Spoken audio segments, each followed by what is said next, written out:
Hello friends, నేను మీ శాంతి. Welcome back to SRK fun and food. ఈరోజు మన వీడియోలో రబ్బర్స్ వల్ల ఎన్ని ఉపయోగాలు ఉన్నాయో ఇప్పుడు మనం చూసేద్దాం. మనం బయట నుంచి ఆకుకూరలు లేదా స్వీట్ బాక్సెస్ ఇలా ఏవో ఒకటి తెచ్చుకుంటూ ఉంటాం కదా, వాటికి రబ్బర్స్ వస్తుంటాయి.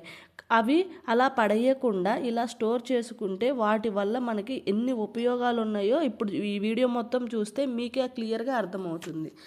టిప్ నెంబర్ 1 వచ్చేసి, మనం ఇట్లా సరుకులు తెచ్చుకున్నప్పుడు మనం డబ్బాల్లో స్టోర్ చేసుకుంటాం. కానీ అన్ని డబ్బాలు అనేవి మన దగ్గర అవైలబుల్గా ఉండవు కదా అన్నీ స్టోర్ చేసుకోవటానికి. అందుకని మనం ఇలా కవర్లు అలా చుట్టి అక్కడ పెట్టేస్తూ ఉంటాం. అవి చుట్టినప్పుడు అవి ఓపెన్ అయ్యి పురుగు పట్టి తొందరగా పాడైపోతూ ఉంటాయి. అలా పాడవకుండా ఉండాలంటే ఇక్కడ నేను ఫోల్డ్ చేసే విధంగా ఇట్లా ఫోల్డ్ చేసి అండ్ ఇట్లా రౌండ్గా రోల్ చేసుకొని టైట్గా ఫోల్డ్ చేసి వీటికి మనం ఇప్పుడు 2 రబ్బర్స్ అనేది వేసి ఫిక్స్ చేసాము అంటే అటు ఒక రబ్బర్ ఇటు ఒక రబ్బర్, లేదంటే ఒక రబ్బర్ అయినా వేసినా సరిపోతుంది. ఇలా 2 రబ్బర్స్ వేసి ఫిక్స్ చేసాము అంటే ఎక్కడికి గాలి అనేది కొంచెం కూడా లోపలికి పోదు, పురుగు అనేది అసలు పట్టకుండా ఉంటుంది. అండ్ మనం డబ్బాలు కూడా ఎక్కువ కొనకుండా ఈజీగా సేవ్ చేసుకోవచ్చు. ఈ టిప్ కనుక మీకు నచ్చితే లైక్ ఇవ్వండి ఫ్రెండ్స్. అండ్ ఇంకా మరిన్ని టిప్స్ ఉన్నాయి. ఇది వచ్చేసి ఫస్ట్ టిప్. చూడండి, ఏమీ లీక్ అవ్వట్లేదు. ఎట్లా తిప్పినా ఎట్లా పడేసినా ఇంకా అట్లాగే ఉంటుంది మనం ఎన్ని నెలలు స్టోర్ చేసినా. టిప్ నెంబర్ 2 వచ్చేసి, మనం ఇట్లా ఒక బౌల్లో ఏదో ఒకటి లైక్ మనం ఏదో పని చేసుకునేటప్పుడు స్పూన్స్ పెడుతూ ఉంటాం కదా, ఆ స్పూన్స్ అనేవి జారి లోపలికి పడిపోతూ ఉంటాయి.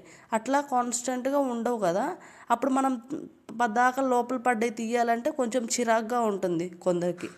అట్లాంటప్పుడు మనం ఇక్కడ పైన ఒక రబ్బర్ యూజ్ చేసాము అంటే మనం ఇట్లా ఫిక్స్ చేసినప్పుడు ఇంకా రబ్బర్ వల్ల అక్కడ అలాగే ఫిక్స్ అయిపోతుంది, లోపల అనేది అస్సలు పడిపోదు.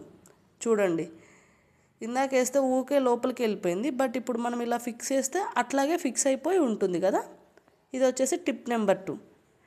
టిప్ నెంబర్ 3 వచ్చేసి, మనం సాల్ట్ డబ్బా లేదా షుగర్, కారం ఏదో ఒకటి మనం ఇట్లా తీసుకుంటూ ఉంటాం కదా, అది మనకి ఎక్కువ క్వాంటిటీలో వస్తుంది మనం ఇలా స్పూన్తో తీసుకోవడం వల్ల. అలా కాదు, మనకి ఎక్కువ క్వాంటిటీలో రాకుండా అండ్ ఈవెన్గా రావాలి అంటే స్పూన్కి మనం ఇట్లా ఆ డబ్బా ఉంటుంది కదా, ఏదైతే డబ్బా ఉంటుందో ఆ డబ్బాకి ఇట్లా మిడిల్లో ఒక రబ్బర్ అనేది ఫిక్స్ చేయండి.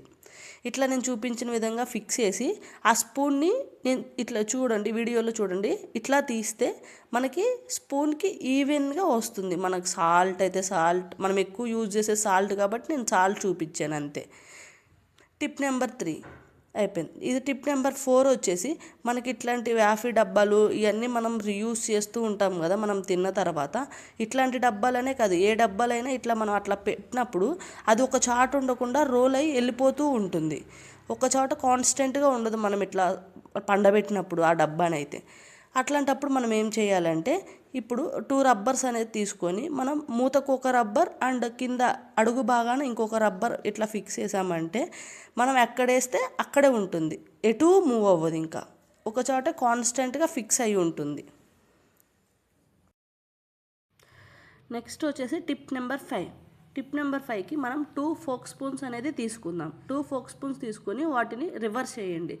రివర్స్ చేసి మనం ఇక్కడ ఫోక్ వైపు ఇట్లా పట్టుకొని టైట్గా పట్టుకొని ఒక రబ్బర్ అనేది ఎంత వీలైతే అంత టైట్గా వేయండి రబ్బర్ని. ఇలా వేసినప్పుడు మనం దీన్ని ఒక హోల్డర్ లైక్ ఇట్లా పట్టుకొని హోల్డర్లా మనం యూస్ చేసుకోవచ్చు. ఫర్ ఎగ్జాంపుల్ ఎలా అంటే, మనం చపాతీలు కాలుస్తాం కదా, చపాతీలు కాల్చినప్పుడు మనం డైరెక్ట్ స్టవ్ మీద కాల్చినప్పుడు మనం ఒక హోల్డర్ తీసుకొని వాటిని రివర్స్ చేస్తూ ఉంటాం. అలా కాకుండా ఇలా స్పూన్స్ ఉంటే వీటికి రబ్బర్ ఫిక్స్ చేసుకొని దీంతో మనం తిరగేసుకుంటూ ఉండొచ్చు. అండ్ లేదు అంటే ఇట్లా ఒక గిన్నెలో మనకి స్పూన్స్ ఇలా పడిపోయి ఉంటే కొందరికి అవి తీయడం, వాటర్లో నుంచి తీయాలంటే కొంచెం చిరాగ్గా ఉంటుంది. అలాంటప్పుడు మనం ఇలా ఫోక్ స్పూన్స్తో యూస్ చేసి ఈజీగా ఆ వాటర్లో నుంచి మనం దాన్ని బయటికి తీయొచ్చు, ఏదైతే స్పూన్ పడిపోయిందో అది. ఈ టిప్ చాలా బాగా నచ్చింది నాకైతే. ఇలా చాలా టిప్స్ ఉంటాయండి రబ్బర్ వల్ల. ఆ రబ్బర్స్ అన్నీ ఇలా దాచిపెట్టి ఒకసారి మీరు కూడా యూజ్ చేయండి, మీకే అనిపిస్తుంది ఎలా ఉందో అని ఈ టిప్స్ అన్నీ. ఒకసారి మీరు కూడా డెఫినెట్గా ట్రై చేయండి ఈ టిప్స్ అన్నీ. ఇలాంటి మరిన్ని టిప్స్ కోసం మన ఛానల్ని ఖచ్చితంగా సబ్స్క్రైబ్ చేయండి. ఈ వీడియో కనుక మీకు నచ్చినట్లయితే మీ ఫ్రెండ్స్ అండ్ ఫ్యామిలీ మెంబర్స్కి షేర్ చేయండి. Thank you for watching.